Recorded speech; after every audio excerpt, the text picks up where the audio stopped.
have no legitimate purpose to be here. You need to exit this space. Some cops think they're untouchable, but it's crucial to keep them under constant surveillance. Today, we'll dive into the stories of two rogue officers who thought they were above the law, only to be exposed and humiliated in front of everyone. In August 2023, renowned First Amendment auditor Sean Paul Reyes embarked on an audit of the New York State Department of Corrections and Community Supervision in New Rochelle. Upon entering the premises, Reyes was immediately met with a hostile welcome. Yes, ma'am. I don't need any help at the moment. I don't need any help at the moment, ma'am. Okay, you cannot be here if you're not here to see anyone for parole. There's a sign that says for visitors. I'm here to do a FOIL request for some public documents. Are you recording? I'm taking some pictures and video. Okay, you cannot do that. Why can't I do that? There was a lot of signs up front. None of them said that there was no pictures or videos allowed. The receptionist wasted no time in passing her judgment, insisting that recording was prohibited. Reyes, however, was not going to give up his constitutional rights so easily. So I will ask you to leave because we cannot have any filming in here. So the only reason you're asking me to leave is because I'm recording? Am I making myself clear? Ma'am, you are very clear. I can hear you perfectly fine. I just, you're not my parole officer. I don't have a parole officer, and you don't have no authority over me. So I would ask that you de-escalate a little bit and talk to me with some respect, the same way I've been talking to you with respect, ma'am. I'm talking to you with respect. Do I make myself clear? Is that talking to somebody with respect, ma'am? The receptionist overstepped her bounds, but upon realizing Reyes wasn't backing down, she escalated the situation by calling parole officers. Hey, how are you? So this gentleman is requesting for a FOIA. I'm just taking some pictures and video in the publicly accessible area, sir. May I get your name? I'm trespassing? How am I trespassing? This is a public lobby. Can I just get your names and badge numbers? If you're not on parole and you have no business here. The parole officers were caught off guard by Reyes' assertiveness, as their expressions showed their lack of competence. What's your business? I'm an independent journalist. I'm working on a story. This is a publicly accessible area. This is a lobby. I'm working on a story on the New York State Department of Corrections and Community Supervision. Okay. They have a unit that deals with if you want information from DOCCS that they can provide that to. Oh, I'm sure they do have a unit that provides information. I just like to go randomly and unexpectedly to public offices and publicly accessible offices and conduct my investigation. The officers only worsened the situation, with one displaying an undeniable ego as Reyes posed his next question. Can I get your names and badge numbers? Preston, 1939. What would you say, sir? Preston, 1939. Preston? And your name? I'm P.O. Rookwood 9. You're the one that said I was trespassing. I'd like to know who says I'm trespassing. I'm not getting money. Why would that? Are you a public servant? I'm not getting money. Do you work for the public, sir? Of course. So why wouldn't you acknowledge yourself? Reyes realized that he was up against a group of tyrants, and the situation showed no signs of improving anytime soon. So I'm not Well, you don't know who anybody is until you meet them, Exactly. I don't know who you are. and you just met me. I don't know who you are. So you're not going to provide your name? Are you a supervisor here? No. None of you are supervisors? No. Can I speak to a supervisor? They went to go get it. After a wait, the receptionist returned with the supervisor, who proved to be just as rude and uncooperative as the rest of the staff. Well, the door was wide open. Hey, sir, how are you? Help you? Hey, how are you? I'm good, sir. How are you? Are you a supervisor here? Yes, sir. Hi, nice to meet you. My name is Sean. I'm an independent journalist. Identification? I don't have any identification on me, and I wouldn't hand it over if I did. What's the purpose of your visit?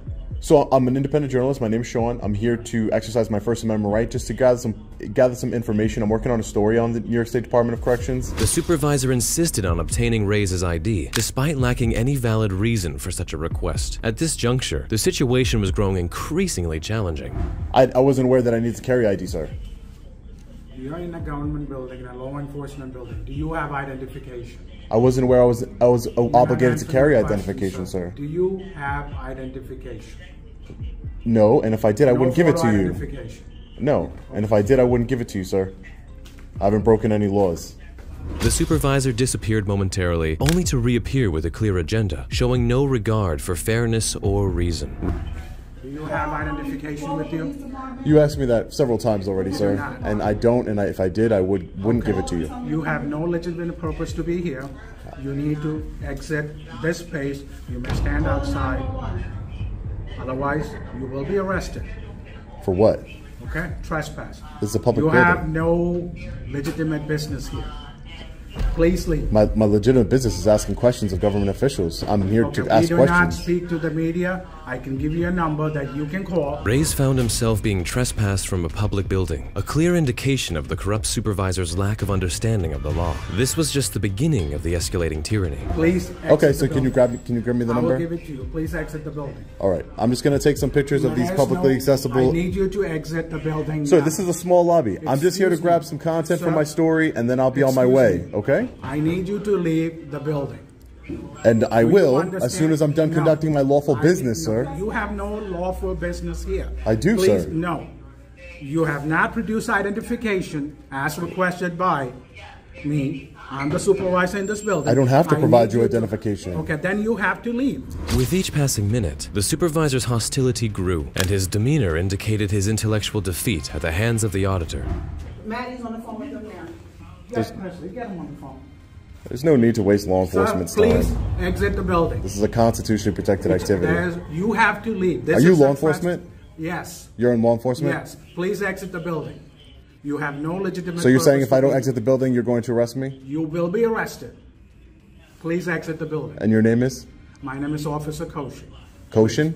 Koshin, Officer Koshin. Please. All right, officer. Your name, Koshin, will be on the federal civil rights lawsuit, Please. okay? However, Reyes had one final task before he could leave the building, and without hesitation, he pressed forward to request it.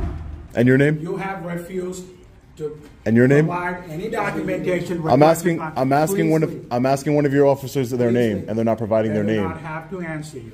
Please leave. All right, If you have we'll figure out if you who he provide is. identification, we'll be more than happy to talk to you.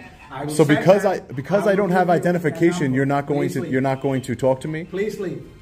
Sean Reyes was furious witnessing such treatment, and at that moment, he resolved to give them one final lesson on the law. This is ridiculous. This is a small lobby. This is a small public lobby. I've already seen everything that I can see. This is ridiculous for you to be please acting leave. this way and for your officers to be acting this way, Please especially her. Do I make myself clear over there? Please Because that's not leave. the way you treat members of the public. I don't care if they're on parole or not. Do you understand me? Sir, you do not have a Okay, legitimate great. business here. I'll wait for law enforcement to come and we'll talk to them, okay? I'm law enforcement as myself, so I'm directing you. Then you are in direct violation of your oath that you took to I'm uphold not. the United States Please Constitution, leave. sir. You Yes, do you not are. have a I'll wait for law legitimate enforcement to come and I'll speak to them and see what they have You to do say not about have a this. legitimate Because you're business. violating my constitutional rights right now, sir. That's what you're doing. And your other officers here are being unprofessional, which makes sense because you're their supervisor, right? As he was almost forced to exit the building, Sean Reyes ended up calling the New Rochelle Police Department for intervention. As he waited outside, a couple of officers arrived on the scene. How you doing today? You mind if I get your name and badge number, sir? Cruz 1013. Cruz 1013. Thank you. Hi, ma'am. And your name and badge number, please? Duncan 1049. Thank you. Thank you. So I guess you were called here just because I'm filming in publicly accessible areas of this facility and around. I'm an independent journalist. My name's Sean. I'm working on a story for the Department of Corrections. Said I would wait out here until you guys came to see what you guys have to say about it. All right? Yeah, sure. No problem. Okay, yeah, no problem. No problem. The officers went inside the corrections facility, and Reyes once again waited outside for a resolution, hoping the officers would bring some kind of justice. So we're going to be able to get all the body camera footage. Hey, Sarge, how are you? You mind if I get your name and badge number, Sergeant? Sure, 34. 34, Murphy? Yes. Thank you, Sergeant. I appreciate it. Thank you. Moments later, the sergeant arrived, and they all disappeared inside to discuss the situation. After a brief time, they emerged, presenting a statement and logic that would leave you puzzled and confused. Right. So I'm just trying to find out what's your reason. What are you doing to be exact? Oh, so my name is Sean. I'm an independent journalist. I'm just gathering content in publicly accessible areas for a story I'm working on. As in, are you aware that this is a private property? This isn't private property. This is public property. As far as I'm concerned, I was told by Mr. Barry Jacobson, the owner of this property. It's a private property, so I'm just trying to find out right now, did he give you permission to video record? Barry Jacobson, Yes. a private individual. He's the owner of this building. the officer came out claiming that the building was owned by a private individual and had another concerning thing to say. This is the section out to the New York State Department of Corrections, Community Supervision. There's two companies inside this building. Okay. We have the Department of Corrections and what is Like a drug rehab? Yes. Yes, we were informed that Mr. Barry Jacobson owned the building. We called him. We asked him if he gave anyone any permission to be on this property currently right now to be able to record in. He said no, he didn't give anyone any permission, but he would like to know who's out here. However, it was evident that the officers were overlooking something crucial, and once again, Reyes proved himself to be well versed in the law. Technically, if a government agency is leasing the property, it then becomes under the government agency's control for as far as publicly accessible areas. It's a government agency, it's funded by taxpayers. But if someone else owns this property and they don't want me here, that's fine. I don't need permission to be here. There's no restricted area signs. There's no keep out private property signs. So there's no way of me knowing that. So I have every right to be here currently. If the owner of the property doesn't want me here, that's a different story. Reyes was indeed correct. When a private building is leased to the government, it no longer retains its private status and becomes a public building. Despite this, Reyes decided to call it a day. Thanks, guys. Appreciate it. Have a great day, okay? Take care. Stay safe out there. Thank you, appreciate it. Thanks for not violating my rights today. You wouldn't do that? Great. Thanks, Sarge. Sean's stance was undeniably correct, as the parole officers showed a lack of respect and blatantly violated his rights. Sean mentioned the possibility of filing a lawsuit against them, although, as of now, there is no evidence of such action being taken. These officers indeed overstepped their bounds, but what this next officer did was utterly disgraceful, bringing shame upon law enforcement. Once you sign, I'll explain everything to you. You won't explain it to me before I sign it? That seems a little unfair, don't you think? In January 2024, YouTuber and exotic car enthusiast Damon Fryer was cruising down the road with his friend in his blue Lamborghini when a police officer pulled him over. Shortly after, the officer approached Damon to initiate a conversation. Your license, please? Yeah, sure. It's not because of your loud exhaust. Yeah, it's loud, isn't it? It's a little too loud. There you go. Okay, look for the registration and insurance. Yeah, it's right here. The officer took Damon's license for a few minutes, but returned empty-handed, then proceeded to demand something else. Hey, can you give us that Huntington Beach address? Pardon me? It's not taking the British Columbia. What's not? It's not taking this for some reason. What do you Use your Huntington Beach address or no? I don't have a Huntington Beach address. Okay. I have my Canadian address. Okay. What's the issue? Yeah, it doesn't, it's not taking it. This is all computers. I should do a paper one. No, but what's the issue with the car? What's the issue with the car? The loud exhaust. Yeah, but it's not from here. The officer appeared to have prior knowledge of Damon even before the stop, leading to a surprising discovery that would completely alter the perspective of the encounter. He goes, can I use your Huntington Beach address? So he knows who we are. Yeah, because right now he has your ID with your Canadian license. Like, there's nothing that says Huntington Beach on it. No. Officer, I think this officer is, and it is. Remember the guy who yelled at me and told me not to think? Well, then don't think. That's when people get into trouble, when they start thinking. You understand? Really? So, you know, you think. never gave me. That's your advice, don't think. Okay, yeah, don't think. Is that him? That's him. No. Yeah, that's him. Oh, so we're in Costa Mesa right now then? Yeah, still. Damon quickly realized that he had a history with this officer, and it became increasingly clear that the stop was nothing more than personal. And that was pretty funny. He's like, can I use your Huntington Beach address? Interesting, because that's not on your license. And I was like, well, I don't have a Huntington Beach address. And I don't when it comes to this car. This car is registered to our address in Alberta. Sorry, me? What color is your hair? It's brown. What color are your eyes? Green. How tall are you? 6 foot. And your weight? My weight? Well, it's the new year, so it's a new me. I'm trying to get down. I think I'm 215. And the officer reverted to issuing a paper ticket since he couldn't retrieve Damon's Canadian address from the iPad. At this point, Damon posed a straightforward question, to which the officer had no answer. So, let me see the registration. Yeah, sure. So what's the issue with the car being a bit louder? It's from Canada, so it's a tourist car. It's not from here.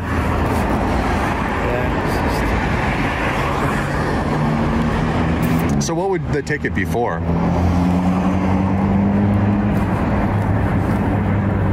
Which model is this? It's a Murcielago.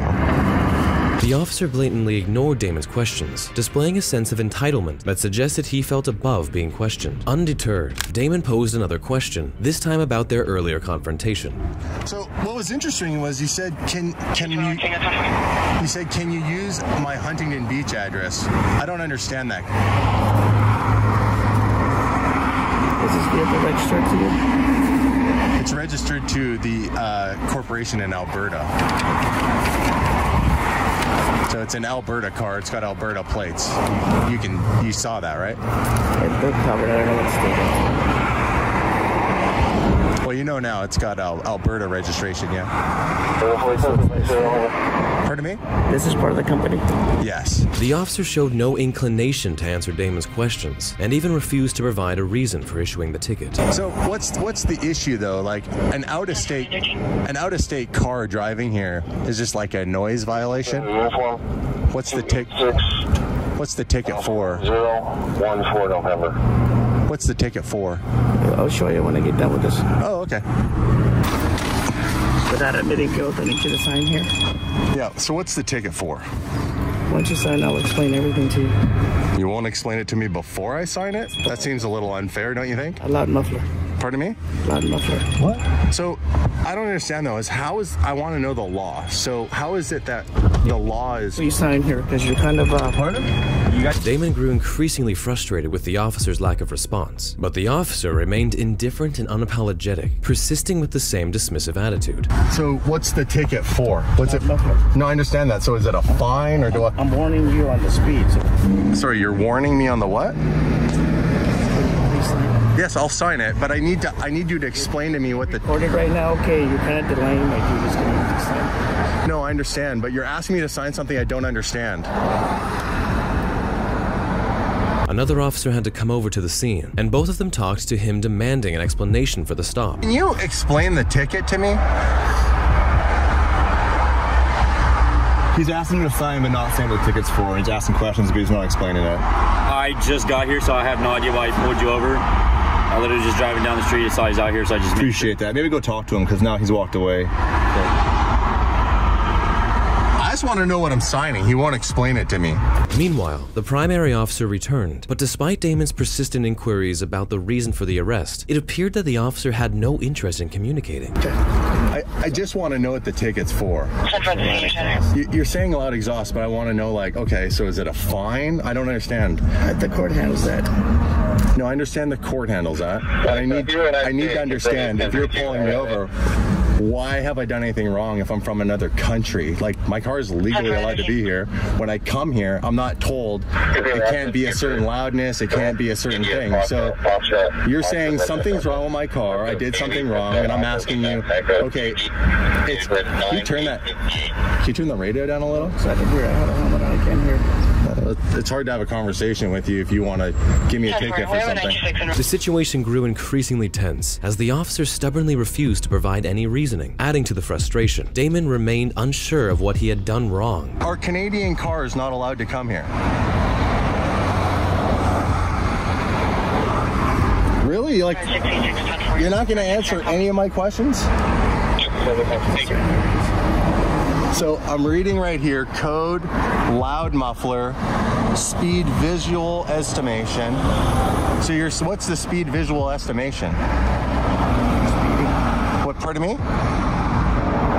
Well, you just said that you're writing me a ticket for a loud exhaust, but now you're saying there's a speed thing on here. So you're trying to sneak something else on here and you're trying to get me to sign something. Seeing the confrontation reach a dead end, Damon decided to take the most sensible course of action available at the time. Where do we draw the line on this one? What do you pull him over for? Speeding and loud exhaust. But you just said just loud exhaust. I mean, he's delaying my duties right now.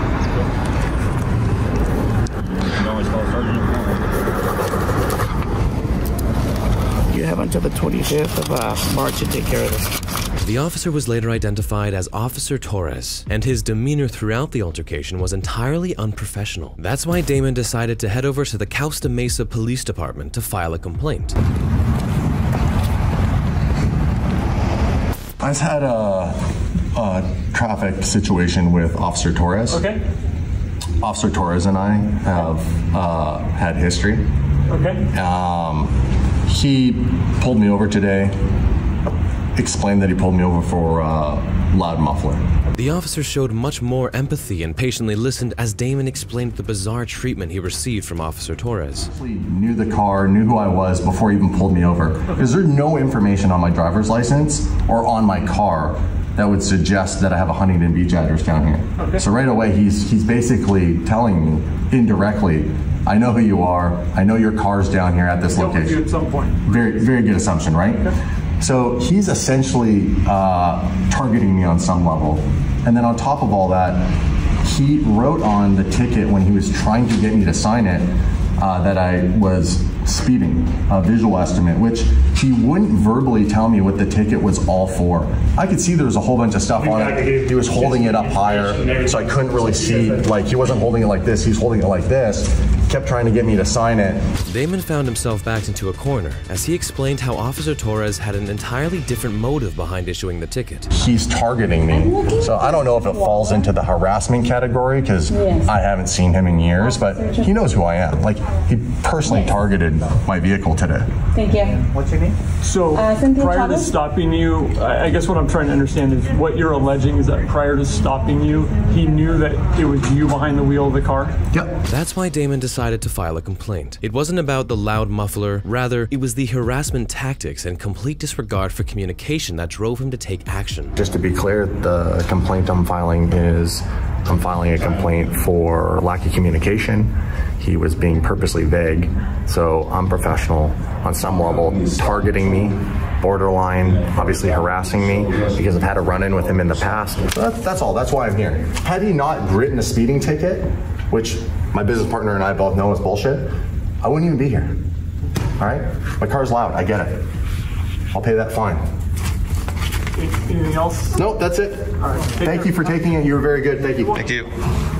Damon filed a complaint at the police station and left. He said he'd keep everyone updated on his channel, but as of today, there haven't been any updates. It's understandable since the case is still very new. And that wraps up today's video. We delved into two troubling instances of police misconduct and harassment. In the first case, it's alarming to see law enforcement lacking basic legal knowledge and mistreating civilians. The second case revealed outright harassment and personal vendettas, which should never have a place in police work. Let's hope Reyes and Damon receive justice from their respective police departments, and that the officers responsible face consequences for their actions. If you stand with me on this, please show your support by liking the video and subscribing to stay updated on similar cases in the future. Also, if you enjoyed this video, check out the next video right here.